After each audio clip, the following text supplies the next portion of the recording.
On this week's Lazy Sunday upload is Jordan Peterson. Now, the following is cut from Peterson's testimony at the Canadian Senate committee hearings on Bill C-16, which has subsequently been passed without amendment. The usual setup is that witnesses like Peterson give opening statements and then a question by the committee members. And I encourage you, if you have the time, to watch the full hour, which also includes the very thoughtful testimony of lawyer Jared Brown. Link in the description. Now, I've cut down the hour-long session by focusing on a few of Peterson's answers to the questions of committee members. Some of the committee members' questions are thoughtful and considered, and some clearly are not. I'll let you decide who falls into which category. I'm consistently impressed by Peterson's ability to articulate his thoughts on these issues and present them forcefully and coherently. I only wish we could clone more Petersons to help in the pushback against authoritarians that wish to control what we can and can't say. Anyway, enjoy. Dr. Peterson, can you comment on the notion of respect, where some of your critics say, why can you not just respect your students, just use the gender-neutral pronouns? How do you respond to that? Well, first of all, I'd have to be convinced that doing so would do more good than harm, and I don't believe that.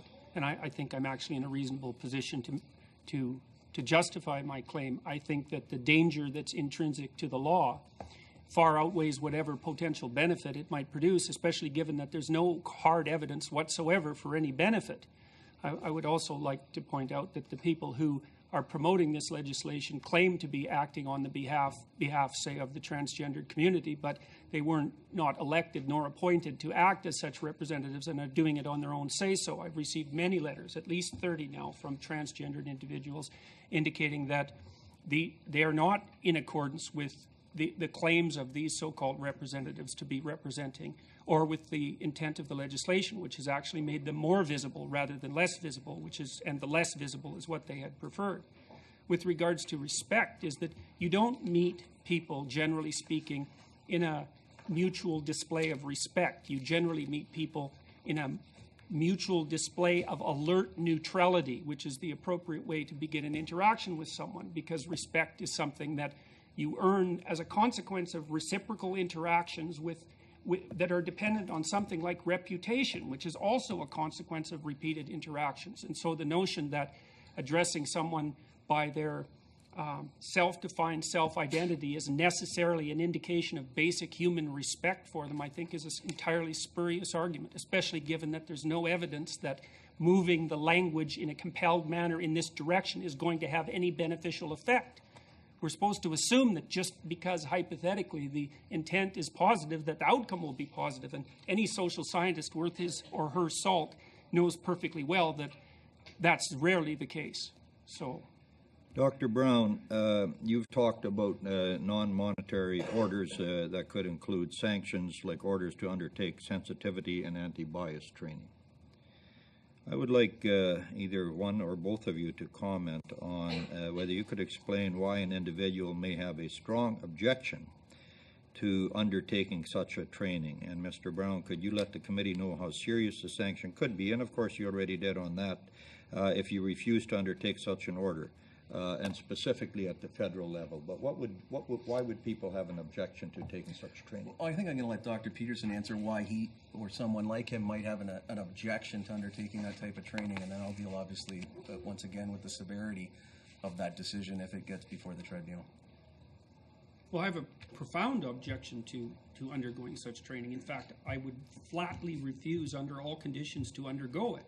And the reason, there's multiple reasons for that. The first reason is that the science surrounding the so-called charge of implicit bias that's associated with perception is by no means settled to such a degree that one of the three people who designed the most commonly used measure, which is the implicit association test, has detached himself from the other two researchers on the grounds that the use of the test has far transcended its scientific validity and reliability. It's nowhere near valid or reliable enough to be used in the manner that it's been using.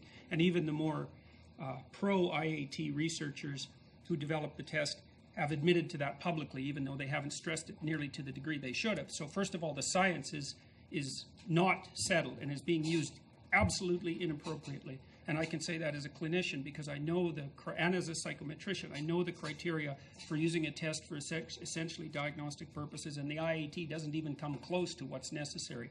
Then the next issue is, well, where's the evidence that anti-unconscious bias training works? There's no evidence, and what little evidence there is suggests that it actually has the opposite effect, because people don't like being brought in front of a re-education committee and having their fundamental perceptions, you see, their perceptions, not even their thoughts, but their perceptions themselves, altered by collective fiat. And I'm quoting from the Ontario Human Rights Commission document. They're saying, we're not mandating pronouns. You can always use the person's chosen name as a respectful approach. I would say then that's actually an indication of just exactly how poorly the policy documents are written, because I can quote this one, which is also from the Ontario Human Rights Commission website, that says, and I quote, refusing to refer to a person by their self-identified name and proper personal pronoun constitutes gender-based harassment. And so if the policies were written in a coherent manner and there wasn't internal contradictions, then your statement would be a reasonable objection. But since it's not written that way, and I do believe firmly that that's a testament to the degree to which it's a poorly written set of policies, is that it's full of internal contradictions, and that'll be worked out very painfully within the confines of people's private lives. The Ontario Human Rights Commission policy does not say that refusing to use a person's self-identified name or personal pronoun does constitute gender-based harassment. I may be wrong, but I believe it said it could. And I think that's a real difference. If I turn to you and say, look, please call me they, because that's how I see myself now, because it's hurtful for you to call me sir or miss, whatever it would be, but you refuse. And I say, well, okay, if you're uncomfortable with that because you're not comfortable with that, call me Mark. And you refuse. Were you to continue to call me by the name that I'm telling you is hurtful to me, is that not, in fact, something that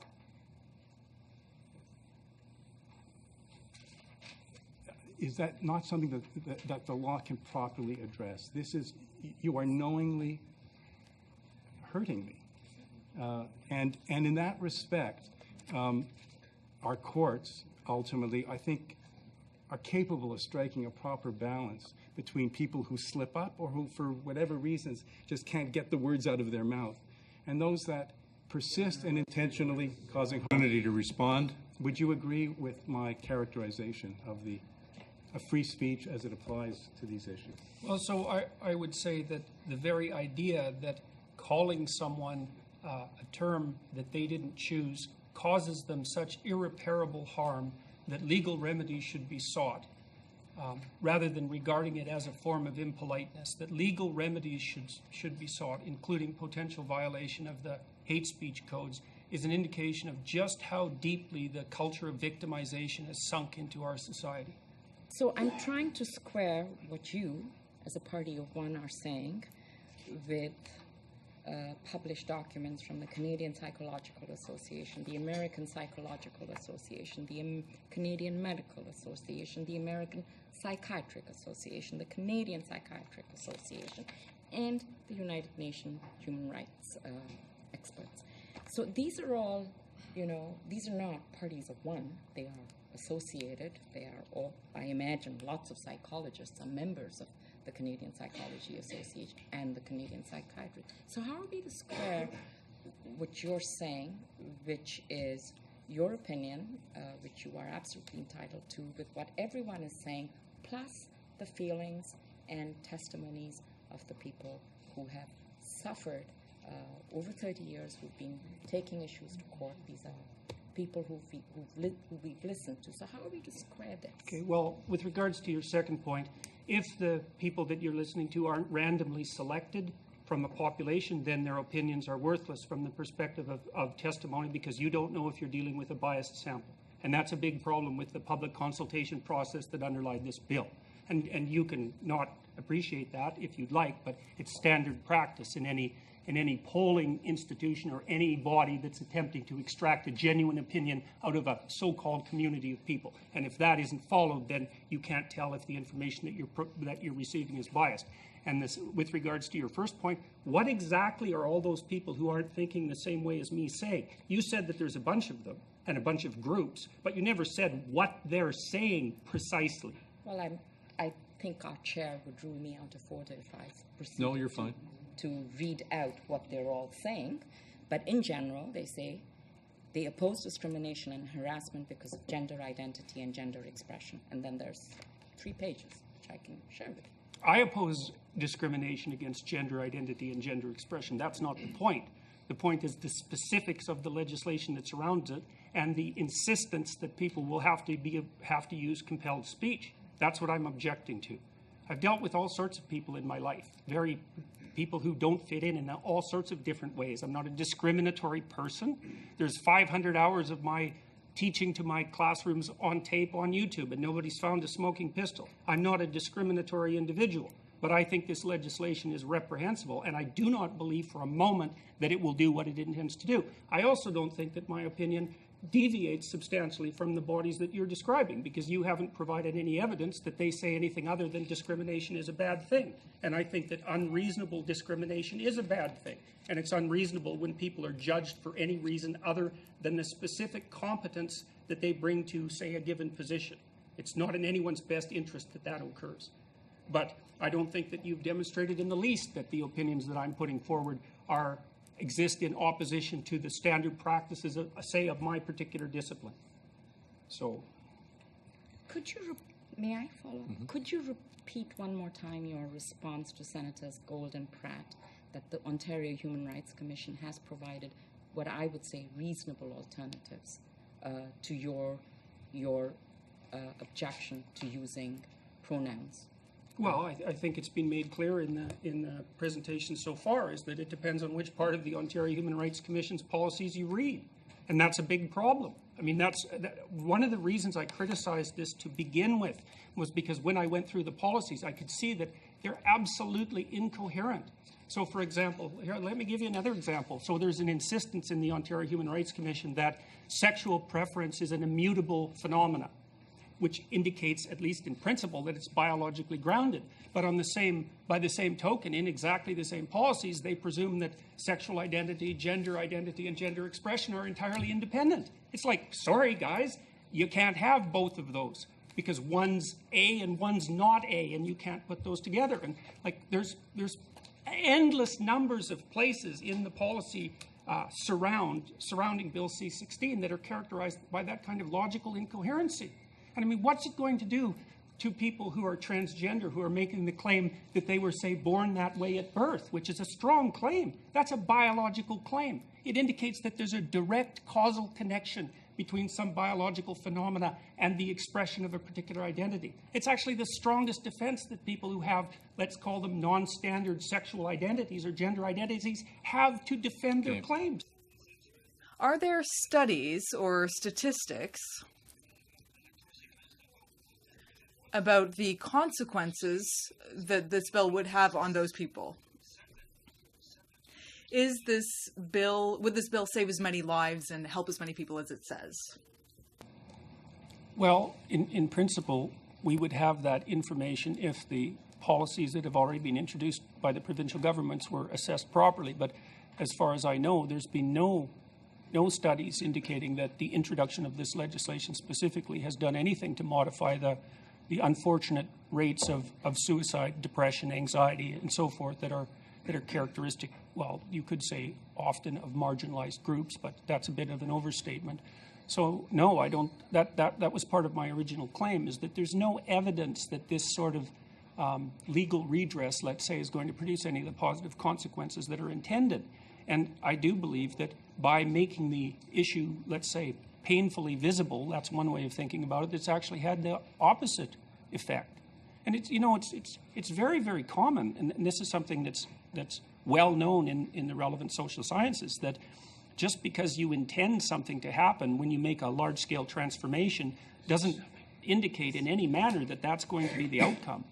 I mean, it would be lovely if things were that simple. And I mean, the best social scientists always insist that you build an outcome analysis into any broad-scale, what would you call, social intervention, because there's a good chance it'll backfire. There's a high chance it'll backfire. So it's all presupposition. And it's based, at least in part, on the notion that the transgender community is a community and that there are voices that speak for them homogeneously and that this is what they all want and that it will work as intended. And to me, looking at this from the social science perspective, there's nothing about it that's credible. Missy? And I also don't buy the intent. What this shows is that with Bill C-16, we are prematurely shutting down a discussion on gender and sex that is far from settled, or appears to be far from settled. And in my opinion, when we look to the provincial definitions set up by the commissions, we are enshrining the theory of a gender spectrum into the law. I wonder if you can comment on that. That's exactly what we're doing. And I think that might even be more dangerous than, in my opinion, than the compelled speech issue, because the social constructionist view of gender isn't another opinion; it's just wrong. So, and I can tell you why that is fairly. I'll take 1 minute to do that. Please. Well, the proposition that's instantiated, for example, in this particular visual, which is a good representation of the philosophy of the policies, is that there's no causal relationship between these four dimensions of identity, and that's palpably absurd. I mean, 98% of people, it's 99.7% of people who inhabit a body with a given biological sex identify with that biological sex. They're incredibly tightly linked. If you can't attribute causality to a link that's that tight, you have to dispense with the notion of causality altogether.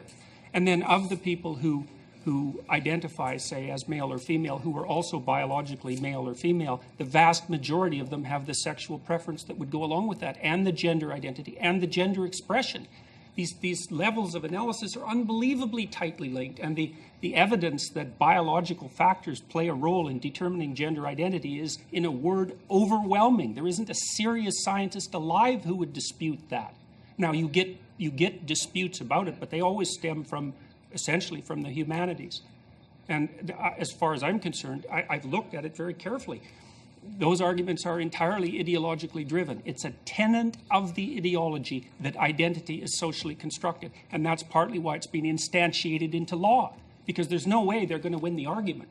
But they can certainly win, let's say, the propaganda war, especially by foisting this sort of reprehensible advertising information on children, and that's part of the express intent. When the court eventually faces a question touching on transgender identity, these two propositions will provide essential frames of reference. First one, that identity is not fixed but changing. That's the first proposal. And then the second one, that identity is not innate but contextual. Okay, so let's assume that it is changing and contextual. Yeah. Okay, then why is conversion therapy a problem? See, the thing is that when I started opposing this bill, people immediately assumed that I was transphobic and racist and all these other epithets that they're perfectly willing to trot forth at a moment's notice. But there's been a tremendous attempt to make conversion therapy for people who are gay illegal, right? And the proposition is predicated on the idea that the identity, the sexual preference identity, is not changing nor contextual. It's fundamental, and really what that means is that it's grounded in something like biology. It's okay, fine, let's scrap that. Okay, now it's going to be changing and contextual. Okay, then why can't it be changed with context? And so this is part of the problem with the policies, is they're so incoherent that they're going to work against the people that they're designed to protect. Now, people have a hard time believing I care about that, but the fact that I've been called things doesn't mean that that's what I am. So, a lot of people who have, let's call it a non-standard identity, the tightest argument they have for public acceptance of that identity is that it's powerfully constrained by biological processes that are beyond their voluntary control. So, instantiate this view of humanity, the social constructionist view of humanity, and you can wave those claims goodbye, because they're completely they are at complete odds with the social constructionist viewpoint. And I think that's a big mistake. And I really do believe that will backfire hard against the people who this legislation is designed to protect. If it's mutable, changeable, only subjective and transformable on a whim, then why should anyone have any respect for it?